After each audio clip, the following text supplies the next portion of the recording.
Even if you never cared about prehistory, imagine a woman who could outlive today's strongest men, a woman forged by ice, wind, and survival itself. Her arms thick with muscle, her shoulders broad as if carved by the glaciers around her. She isn't a myth or a comic book hero. She was real, one of the Stone Age women who walked the frozen plains of Europe tens of thousands of years ago. When we picture the prehistoric world, we often imagine men as hunters and women as gatherers, quiet figures in the background of history. But the evidence buried in ancient caves tells another story, one of balance, endurance, and shared strength. The women of the Stone Age were not fragile spectators. They were builders, healers, hunters, and protectors. They carried the weight of life itself in a world where every day was a battle against extinction. Among these ancient humans were two remarkable kinds of people, the Neanderthals and the Cro-Magnons. Both were powerful, intelligent, and deeply human. Yet one disappeared while the other, our ancestors, survived. What truly set them apart? Was it intelligence, adaptability, or something hidden deep within their bones and hearts? In this journey, we'll uncover the extraordinary story of Stone Age women, those who stood shoulder to shoulder with men, hunted beside them, and brought new life into a frozen, hostile world. Through their strength and tenderness, humanity learned not just how to survive, but how to endure. By the end, you may see them not as relics of the past, but as reflections of ourselves, reminders that courage, resilience, and compassion are the oldest forces keeping our species alive. Long before the first cities, before written words or wheels, two kinds of humans roamed the ancient world. One was the Neanderthal, a species born in the bitter cold of Ice Age Europe more than 400,000 years ago. The other, arriving much later, was the Cro-Magnon, the first truly modern humans to set foot on the same frozen lands about 45,000 years ago. For thousands of years, these two shared the same continent, sometimes crossing paths, sometimes competing, and sometimes even falling in love. The world they lived in was merciless. Massive glaciers carved deep scars into the earth. Winters could last for years. Forests of pine and birch stretched across the tundra, while herds of mammoths, woolly rhinoceroses, and reindeer wandered beneath a sky heavy with snow.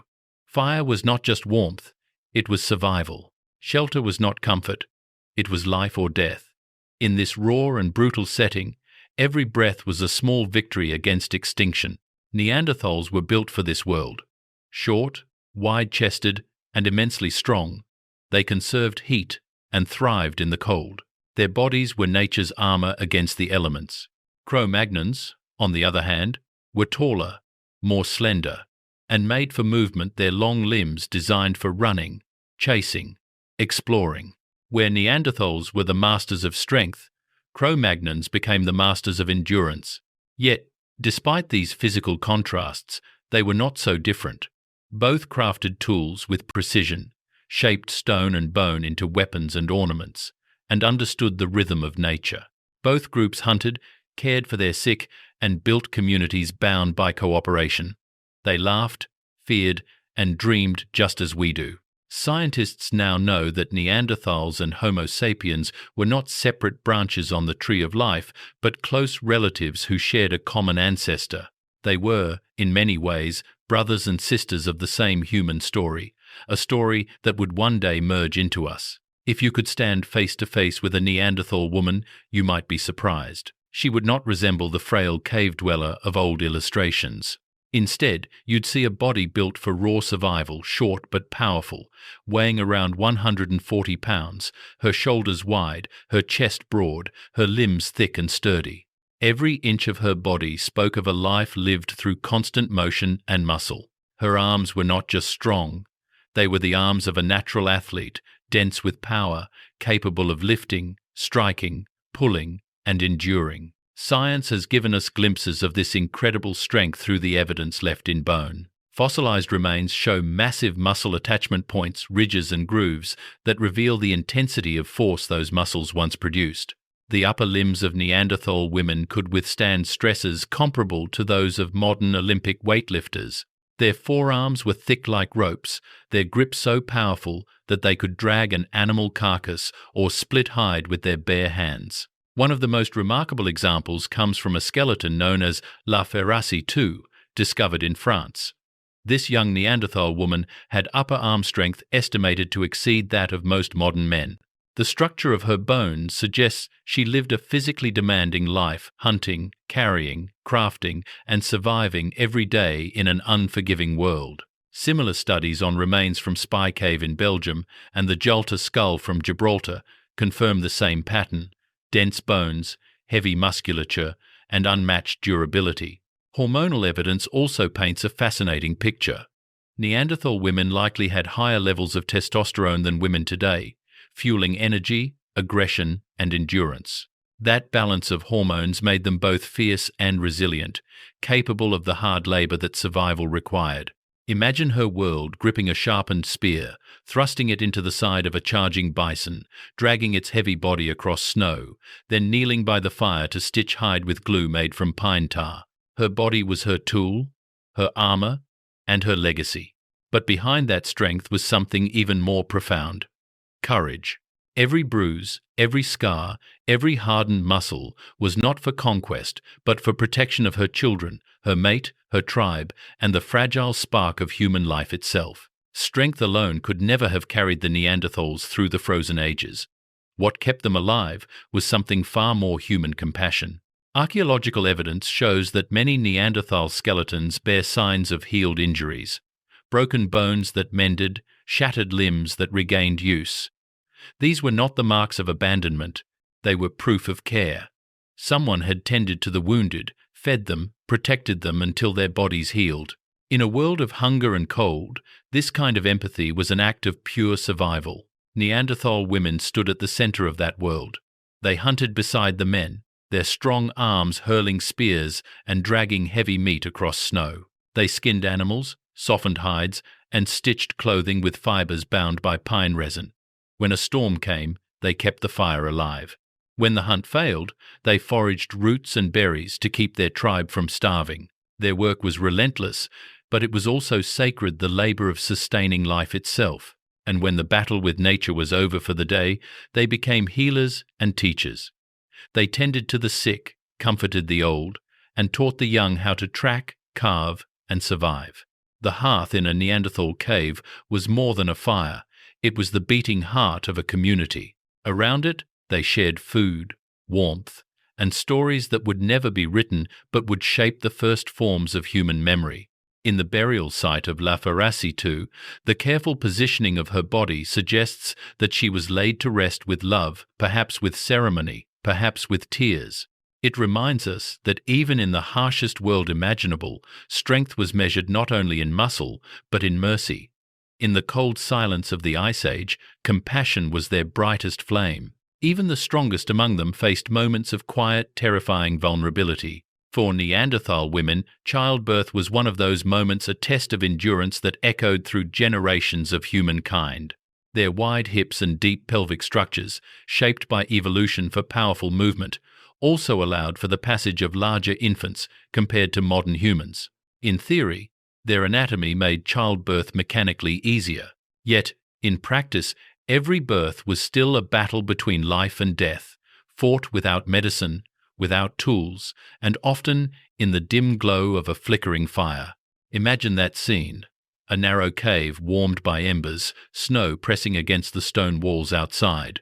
A woman crouches near the fire, her breath heavy and visible in the cold air. Around her, others murmur, offering water, warmth, and hope. The cries that fill the cave are not of fear, but of continuity, the same sound that has marked every generation since the dawn of humanity. Science tells us that Neanderthal women also possessed a larger chest cavity and stronger respiratory muscles, granting them powerful lungs suited for frigid climates and physical exertion. Their hearts worked harder, their bodies burned energy faster, transforming food into heat and strength. These adaptations kept both mother and child alive in a world that offered no mercy. Birth, for them, was not just a biological act, it was the renewal of their people. Every cry, every first breath, was proof that even in an age of ice and struggle, life refused to yield. For centuries, scientists believed that Neanderthals were silent creatures who grunted, growled, and pointed instead of speaking. But the evidence tells a different story. Deep inside their anatomy lies a clue: a small, delicate bone in the throat called the hyoid. In Neanderthals, this bone is nearly identical to ours, anchoring the muscles that control the tongue and voice box. Along with the discovery of the FOXP2 gene, the same gene that shapes language ability in modern humans, it suggests that Neanderthals could speak, and perhaps even share words that carried meaning and emotion. Their voices, however, would not have sounded like ours. With larger nasal cavities and deeper chests, their speech was likely low and resonant, a mix of guttural tones and forceful breaths. Their language may have been simple, built on short, direct words rather than long, flowing sentences. But simplicity does not mean lack of intelligence. In the frozen silence of Ice Age Europe, a single word could mean survival. A sharp call could warn of danger. A soft murmur could soothe a frightened child. Picture it now. Wind howling through a mountain cave, snow sweeping across the entrance, and in that dim orange glow, a Neanderthal woman calls to her kin short, heavy syllables echoing off the rock, a language born from strength and need.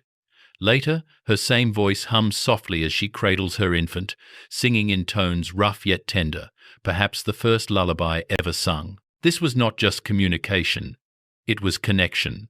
Through sound, they passed emotion, identity, and memory. Every cry, shout, and whisper carried something universal, the instinct to be understood. That instinct still lives in us. The first voices of the human story may have been rough and raw, but within them was the earliest heartbeat of the human soul, the moment we began not just to survive together, but to speak, to comfort, and to dream. Though the bones of the Neanderthals have long turned to dust, their story didn't end in those caves. It continues inside us.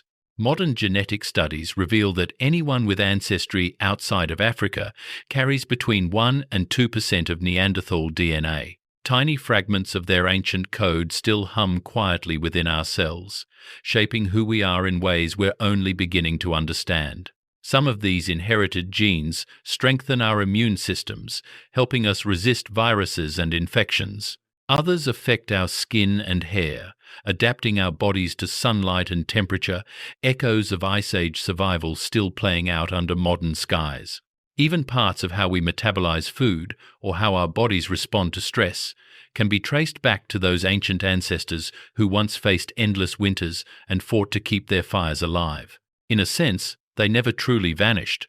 Every time a child is born with sturdy bones, or a runner draws breath through cold air, or someone feels an instinctive pull toward the wilderness, something ancient stirs a quiet memory written in our genes. It is the Neanderthal, still walking beside us, invisible but eternal. Perhaps we have been looking at evolution backward. Maybe Neanderthals were not the strange offshoots we left behind, but the central branch from which we diverged, the ones closer to the original rhythm of the earth. And perhaps the modern human, in all our complexity, is the true outlier. When we gaze into the fire, we are not just looking into warmth and light. We are looking into memory, the same flame that once flickered in a Neanderthal cave, reminding us that their story is, and always will be, our own. When we look back at the story of the Stone Age woman, we find that her power was never just in her muscles. It lived in her endurance, her empathy, and her ability to keep hope burning when the world around her froze. She could lift the weight of a mammoth's limb, but she also carried the weight of her people, feeding, healing, protecting, and loving in ways that still define what it means to be human. The women of prehistory were proof that survival was not born from weapons or domination, but from determination and connection. It was their persistence, their instinct to nurture, and their will to share warmth and knowledge that allowed humankind to endure. They were the first protectors, the first teachers, and the first storytellers who passed life from one generation to the next. So when we see the outline of a fossil or the curve of a skull in a museum glass case, we are not just staring at ancient bones. We are meeting our own reflection, the raw beginnings of compassion, resilience, and courage. Every kindness, every act of care, Every spark of curiosity we carry today is a continuation of their story. The Neanderthal woman may have vanished from the earth, but she did not disappear from us. She still breathes through every mother who sacrifices, every daughter who dreams, every person who refuses to give up. Stay curious, stay human. Because inside each of us, a Neanderthal woman still lives, whispering across millennia that the greatest strength we possess has always been the strength to love and endure. And if this journey through our shared beginnings has moved you, subscribe and join us as we continue exploring the roots of who we truly are.